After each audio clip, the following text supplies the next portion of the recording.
ताई आगे बढ़ो, हम तुम्हारे साथ। भारत माता की जय। भारत माता की जय। जय हिंद। जय हिंद। महाराष्ट्र छत्रपति शिवाजी महाराज की जय। वंदे मातरम, वंदे मातरम, वंदे मातरम। छायाताई भोईटे का ही जिताइए, बैटरी का बटन दबाइए, 5 नंबर का छायाताई भोईटे को जिताइए। अंधेरे में जल और अंधेरा भगाओ, अंधेरे से जो डर लग रहा है उससे जल्द से जल्द मुक्ति पाने के लिए 5 नंबर की बटन दबाओ और छाया ताई को जिताकर 42 नंबर वार्ड पर रोशनी लाओ। जय शिवाजी। तरीके से आप जो है छाया भोईटे जो को समर्थन दे रहे हैं और क्या कहना चाहेंगे आज जो प्रेस कॉन्फ्रेंस है उसको लेकर? देखो, ये परम सौभाग्य की बात है कि हमारा ये जो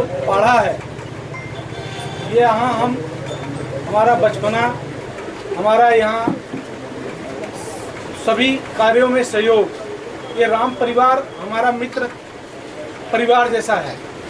और उसके साथ एक कर्मठ किसी भी पक्ष पार्टी की नेता होने दो, लेकिन इस पाढ़ा के लिए, इस एरिया के लिए एक देवी के रूप में जो काम करती आई विद्याताई चौहान, स्वयं अगर यहाँ की जनता से अपील कर रही है कि एक महिला अपने कितने लोगों को न्याय दिला के घर दिलाया होगा, पानी दिलाया होगा, झोपड़पट्टी में रहने वालों को बिजली दिलाया होगा। आप कल्पना करिए वो महिला फिर से इस उम्र में आके इस देवी के लिए प्रचार करें।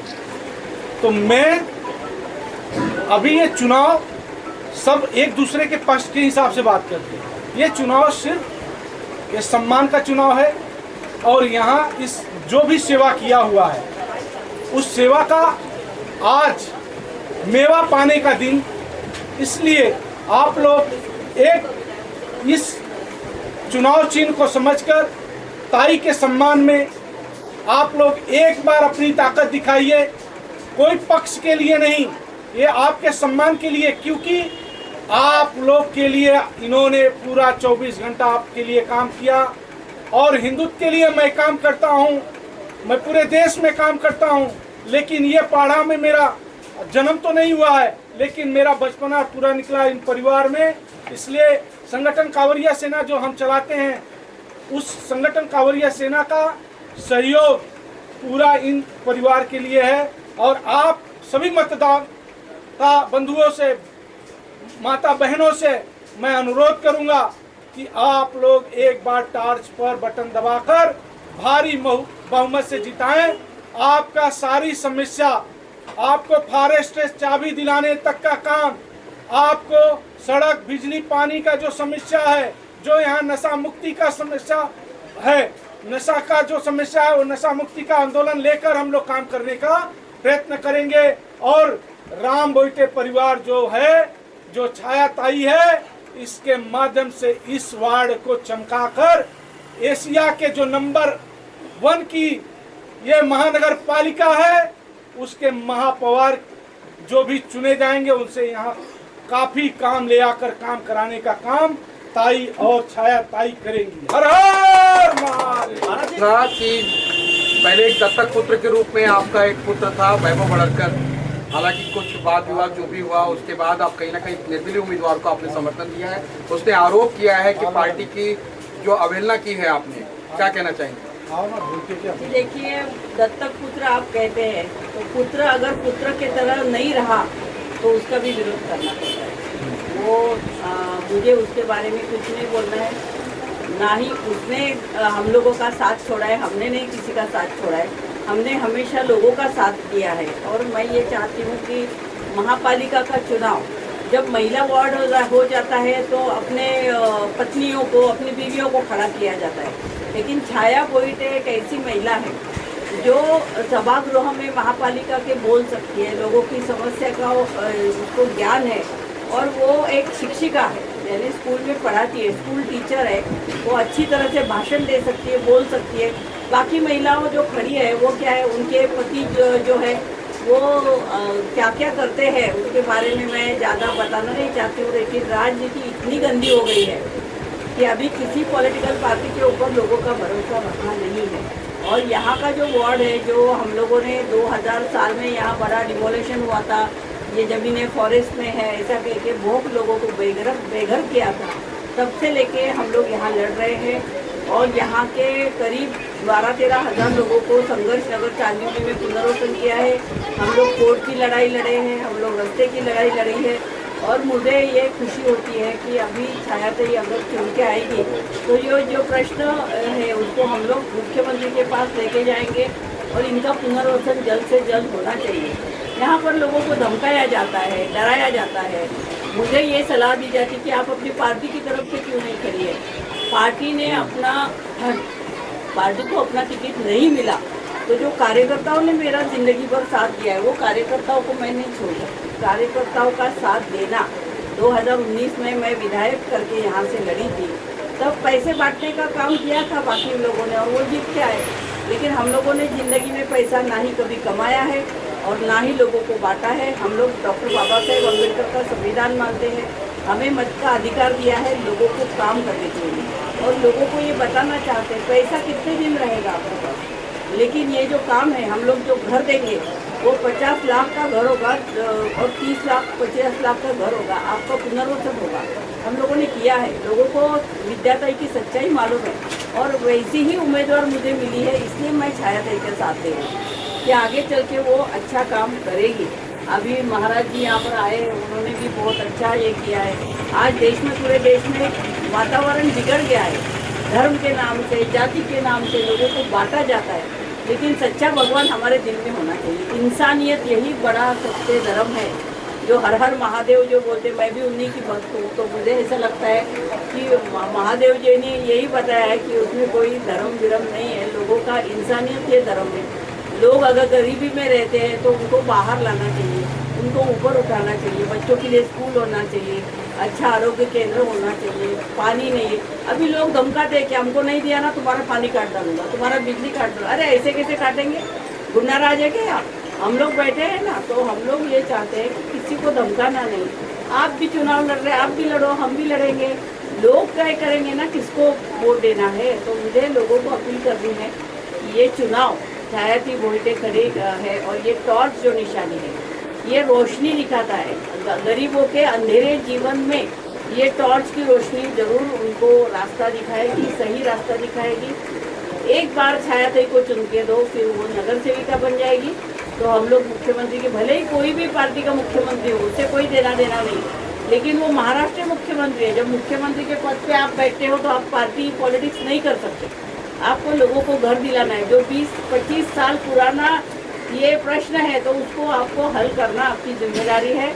शरद पवार साहब थे, विलासराव देशमुख थे, सुशील कुमार शिंदे थे, तब 12,000 लोगों का पुनर्वसन हो गया, उसके बाद हुआ नहीं है। तो ये सरकार की जिम्मेदारी है कि यहाँ के लोगों का पुनर्वसन जल्द से जल्द करे और उसके लिए मेरे प्रयास चल रहे हैं। 7-8 मुख्यमंत्री हुए, हर एक के पास मैंने ये मांग की है कि जल्द से जल्द पुनर्वसन करो, और वो छायाताई अगर चुन के आती है तो हम बड़ी आधार में कर सकते हैं। तो इसीलिए आने वाले जो 15 तारीख है उसको ये टॉर्च का बटन 5 नंबर का आप याद रखिए और बड़े से बड़े वोटों से जिताइए। छायाताई आप क्या कहना चाहेंगे? ताई पार्टी से पहले कार्यकर्ता है आपके लिए, ऐसा ये मानना सही होगा? नहीं, पार्टी तो है ही ना, लेकिन हमारी जो शिवसेना उद्धव जी ठाकरे की, फिर राज ठाकरे जी, वो साथ में आए तो हमको भी खुशी हुई। और राष्ट्रवादी कांग्रेस की भी जो ताकत है वो यहाँ पर हम लोगों लड़े हैं, हमेशा जीते हैं, तो ये हमारा हक बनता है। तो ये सीट हमारे पार्टी के लिए छोड़ना जरूरी था। तो ये अगर नहीं छूटी है तो हम लोग कार्यकर्ताओं का साथ तो जरूर देंगे। ये नाराज कार्यकर्ताओं के संवेदना पर है। छाया जी, किन मुद्दों को लेकर के लोगों के बीच में आप जा रही हैं, क्या मुद्दे हैं उसके बारे में? देखिए, इस 42 वार्ड से मैं उम्मीदवार हूँ इस बार। 42 वार्ड मुझे लगता है कि मुंबई में इकलौता ऐसा वार्ड है जहाँ पे समस्याओं की भरमार है। आप पूरे वार्ड में कहीं भी घूमोगे तो देखोगे सिर्फ झोपड़पट्टी है, गटर की समस्या है, पानी की समस्या है, वन विभाग की समस्या है, जिससे लोग परेशान हैं। और कई जगह पे नशा का जो व्यापार चल रहा है वहाँ पे भी है। बहुत सारी जवान पीढ़ी हमारी इस नशे की लत में है। तो बहुत सारी समस्या है। एक अकेला वार्ड होगा जिसमें इतनी समस्या और इतना काम करने की ज़रूरत है। इसके पहले भी हम लोग काम कर रहे थे, खुद के पैसे से हम लोगों ने बहुत सारे काम किए, लेकिन काम करते वक्त ये पता चला कि सत्ता होनी ज़रूरी है। सत्ता होती है तो बहुत सारे काम हम लोग बहुत आसानी से कर सकते हैं लोगों के लिए। तो इसके लिए इस बार हम लोगों ने सोचा कि नहीं, अगर हमें लोगों का काम करना है, गरीबी दूर करनी है, उनकी समस्याओं का समाधान चाहिए, तो हमें सत्ता पानी चाहिए। इसके लिए हम लोग इसलिए बीएमसी के इलेक्शन में हम लोग इस बार खड़े हैं। जैसे ये कांवरिया सेना है और महाराज जी और विद्याताई चौहान ने जो हम लोगों पे विश्वास दिखाया है, तो मैं बहुत आभारी हूँ उन लोगों की कि ये उनका विश्वास जो उन्होंने हम लोगों पे दिखाया वो हम लोग कायम रखेंगे। और यहाँ के गोर गरीब झुग्गी झोपड़ियों में जो रहने वाले लोग हैं उनके लिए काम करेंगे। देखिए आजकल की पॉलिटिक्स ऐसी है कि सिर्फ पैसा कमाने के लिए लोग आते हैं, लेकिन कुछ लोग ऐसे भी होते हैं जिनको पैसा तो कमाने के लिए दूसरे भी काम होते हैं। हमारा घर चलता है पैसे से, लेकिन पॉलिटिक्स हम लोग पैसा कमाने के लिए नहीं कर रहे। हम लोगों ने समस्या देखी है, हम लोग उस समस्या में जिए हैं। तो मैं चाहती हूँ कि जो हम लोगों ने प्रॉब्लम फेस किए, समस्याएं फेस किए, वो समस्याओं का समाधान मिले। और जो लोग आजकल इस समस्याओं में जी रहे हैं उन लोगों को समाधान, उनकी आवाज़ नहीं, उनको उनकी जो समस्या है उनको समाधान देने के लिए जो आवाज़ उन्होंने पहुँचाई थी, कि उनको लगा था कि ये इंसान हमारी समस्याओं का समाधान लाएगा, वो काम नहीं कर रहा है। तो लोगों में, समाज में से ऐसे लोगों को आगे आना चाहिए और आवाज़ बढ़ के आगे आना चाहिए उनकी समस्याओं को सुलझाने के लिए। आप पेशे से शिक्षक हैं, जो झोपड़पट्टी और झुग्गी बस्तियों में जो शिक्षा का और स्तर बढ़ाने के लिए आप क्या करेंगे? देखिए झोपड़पट्टियों में जो शिक्षा का स्तर है या फिर जो स्कूल्स है वहाँ की हालत भी बहुत ख़राब है। अच्छे से प्रॉपरली इंफ्रास्ट्रक्चर नहीं है, टीचर्स कभी कभी मौजूद नहीं होते हैं। तो इन सारी समस्याओं को देखना पड़ेगा। टॉयलेट्स प्रॉपरली साफ नहीं होते, बच्चियाँ छोटी छोटी, पूरे वार्ड में ऐसे बहुत सारे इलाके हैं जहाँ पे शौचालय ही नहीं है। तो इन सारी समस्याओं को देखना पड़ेगा। शिक्षा के स्तर में सुधार लाना पड़ेगा। जो पुरानी वाली शिक्षा अभी तक वही चल रही है, उस डीसीपीटी शिक्षा को छोड़ के हमें नई तकनीक लानी पड़ेगी कि हम लोग पूरे जो वर्ल्ड में, पूरी संसार में जो जिस लेवल पे शिक्षा को लेके जाना है, तो उसके लिए काम करने की ज़रूरत है आज। आखिरी सवाल, जनता से क्या अपील करना चाहिए? लोग आपको ही वो नगर सेवक क्यों बनाएंगे? देखिए मैं ये अपील करना चाहती हूँ कि आप लोगों ने एक नेता चुन के दिया था, आप लोगों ने देखा 5-6 साल में जब तक उनका कार्यकाल था तब तक आप लोगों ने देखा है कि क्या आपके समस्याओं का आप लोगों को समाधान मिला है क्या? अगर आपको कोई समाधान नहीं मिल रहा है तो आप लोगों को उस नेता को सत्ता से नीचे लाने का भी अधिकार है।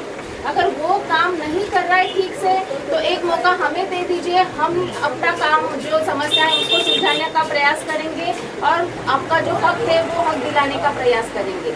एक बार ये अगर नहीं कोई काम कर रहा है तो उसको हटाओ, जो काम करने वाले लोग हैं उनको सामने लेके आओ।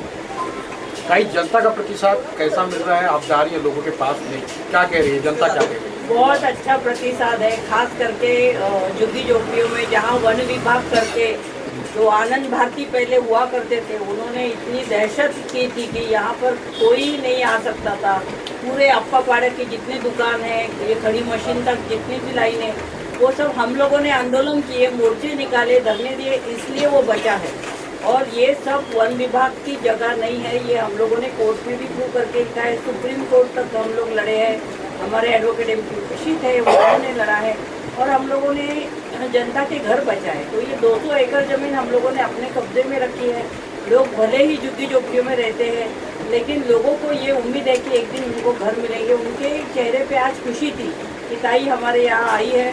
तो हमारा एक जो कुछ डर था उनके मन में कि भाई तुमको ये नहीं करेंगे तो वो करेंगे, वो डर उनका साफ गया है। वो कहते हैं कि नहीं, हम लोग छायाताई को ही चुन के देंगे, क्योंकि आगे चल के हमको हमारी जो भी सुविधाएं हैं वो मिलनी चाहिए, हमको अच्छा घर मिलना चाहिए।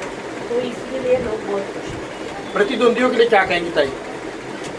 प्रतिद्वंदियों के लिए मेरा यही कहना है ये बहुत अच्छा, वैसे देखा जाए तो समस्याओं से भरा है, लेकिन काम करने के लिए सबसे अच्छा वार्ड है। अगर नहीं काम किया है तो हम लोग वो काम करके दिखाएंगे, जो समस्याएं यहाँ की सुलझाएंगे। महाराज जी, एक सवाल और भी है, आखिरी सवाल है आपसे कि तमाम चेहरे हैं, कई चेहरे हैं जो स्थानिक है, आपने ही भोईटे परिवार को ही क्यों चुना? कि देखो, एक तो पहले ताई ने एक नगर सेवक दिया, ये ताई का ही बीज है जो नगर सेवक रहा, तो ताई ने उस पेड़ को लगाया, ताई काटने के लिए नहीं बोली। वो जनता जब नाराज है, जब जनता उससे नाराज है तो ताई चाहती है कि वो बदल जाए, क्योंकि जनता को ऑक्सीजन चाहिए। अब ऑक्सीजन के तौर पे छाया ताई को लाया गया है, यहाँ की जनता को ऑक्सीजन चाहिए। अब तमाम तरह की बातें, उस बातों में नहीं जाना है। ये है कि एक बार इनका काम देख लिया, अब छाया ताई का काम देख। महाराज जी, कांवरिया सेना ने एक संकल्प यात्रा शुरू की है, क्या है उस संकल्प यात्रा का उद्देश्य? ये वर्षों से चला आ रहा राजनीति जो भाषावाद पर है, जो पर प्रांतीय और मराठी को आपस में लड़ाते हैं, जो भेदभाव बढ़ाते हैं, उसके निजात के लिए हम यहाँ के महाराष्ट्र के जो मराठी जनता है उनसे हाथ जोड़ के विनती करते हैं कि अब आपस में लड़ने की ज़रूरत नहीं है। अब कांवड़िया सेना संगठन ने संकल्प यात्रा के माध्यम से उत्तर प्रदेश, बिहार में कैंप लगाकर मराठी सिखाएगा उन लोगों को जो मजदूर लोग हैं, जिनको यहाँ जलील होना पड़ता है, उनको वहाँ मराठी भाषा सिखाकर महाराष्ट्र में शिवाजी के प्रतिमा पर नमन करते हुए महाराष्ट्र में प्रवेश कराने का काम कांवड़िया सेना संगठन करेगा संकल्प यात्रा के साथ। और जो भी उत्तर भारतीय जिसे मराठी नहीं आता है, पूरे महाराष्ट्र में जहाँ भी रह रहे हैं, उनको कैंप लगवाकर सिखाने का काम कांवड़िया सेना संगठन और शिव संग्राम सेना करेगा। संकल्प यात्रा के लिए बहुत अच्छा कांवड़िया सेना का ये संकल्प है। मुझे खुशी हुई क्योंकि देश में हर एक स्टेट में अलग अलग भाषा बोली जाती है। अगर मुंबई जैसे बड़े शहर में लोग रोजी रोटी के लिए आते हैं तो उनको अगर मराठी नहीं आती होगी तो मराठी सीखने का उन्होंने जो संकल्प लिया है बहुत ही अच्छा है। और मुझे लगता है इसका प्रतिशत उत्तर भारतीय भी देंगे इसको प्रतिशत, क्योंकि मराठी सीखना, अभी आप देखिए महाराष्ट्र एक ऐसा स्टेट है, मुंबई एक ऐसा शहर है, आप कलकत्ता में जाओ तो लोग बंगाली में ही बात करेंगे, आप साउथ में जाओ तो अपने को तो बिल्कुल वो समझ में नहीं आती लैंग्वेज। मराठी कम से कम हिंदी और मराठी जैसा थोड़ा थोड़ा समझ में आ सकती है, लैंग्वेज लिखने की लिखावट भी एक जैसी है। लेकिन यहाँ के महाराष्ट्रियन लोग हैं वो खुद ही हिंदी में ज़्यादा बात करते हैं, मराठी में बात कम करते हैं। भाषावाद पे लड़ाई न हो, इसलिए मैं जितना संयुक्त उत्तर भारतीय यहाँ संगठन है, सारे संगठन जैसे उत्तर भारतीय संगठन है, उन सभी संगठन से हम हाथ जोड़ के विनती करेंगे कि वो लोग हर जगह अपना कैंप लगा के भाषावाद को मिटाने का काम करें, जिससे दूसरा लोग राजनीति के तौर पे, इस भाषा के तौर पे महाराष्ट्र में राजनीति न हो, यहाँ विकास की राजनीति हो, यहाँ विशाल बनने की राजनीति हो। यहाँ से लेके पानीपत तक जो शिवाजी ने अपना नींव बनाया था, वो भाषा के बाद में आज टूट टूट के खंड खंड हो जाए, ये सपना हमारा नहीं है। इसलिए हम इस संकल्प यात्रा को तैयार किए हैं कि भाषावाद पर अब महाराष्ट्र में लड़ाई नहीं होगा। बहुत अच्छा विचार है, हम लोग भी इसको समर्थन दे रहे हैं, क्योंकि भाईचारा होना चाहिए। जैसा इन्होंने कहा कि भाषावाद में भी नहीं होना चाहिए, वैसा धर्मवाद भी नहीं होना चाहिए। हमारे देश में इंसानियत ये सबसे बड़ा धर्म है, यही लोगों ने याद रखना चाहिए। लेकिन पॉलिटिकल पार्टी के लोग जो है लोगों को लड़ाना चाहते हैं, महंगाई बढ़ गई है, बेरोजगारी है, उसके बारे में कोई बोलता नहीं है, तो ये लोगों को ध्यान में रखना चाहिए। वैसे हमारा देश भी विविधताओं से भरा हुआ है, लेकिन फिर भी हमारे देश एक अखंड देश है, एक एकता है हमारे देश में। तो वो ऐसे भाषा के बाद में रहकर हम लोगों को हमारे देश की एकता भंग नहीं करनी चाहिए। हम लोग किसी भी स्टेट में जाए, हमारे देश के स्टेट की रचना ही भाषावार रचना की गई है कि वो वहाँ का जो कारोबार रहेगा उसको आसानी हो इसके लिए। लेकिन अगर किसी राज्य से दूसरे राज्य में लोग जाते हैं नौकरी धंधे से, रोजगार के लिए, तो उनको वहाँ पे ये उनको भाषा नहीं आ रही है, ये भाषा नहीं आ रही है, इस बात में नहीं आना चाहिए। अगर आप बहुत सालों से वहाँ रह रहे हैं तो सीखो इस भाषा को। जहाँ पे भी हो, अगर हम लोग बंगाल में जा रहे हैं, बहुत सालों से रह रहे, तो वहाँ की भाषा हमें आनी चाहिए, क्योंकि वहाँ की भाषा में बात करने से व्यवहार को सुलभता होती है।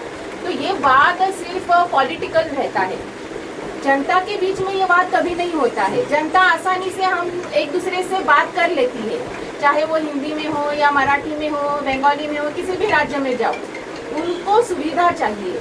तो ये जो अभी कांवरिया सेना की जो पहल है, बहुत अच्छी पहल है। इससे मुझे लगता है कि ये भाषा का जो वाद है वो मिट जाएगा हमेशा के लिए, और एक दूसरे की भाषा सीखना हमारे देश की एकता को भी बनाए रखेगा। हर हर महादेव। हर हर महादेव।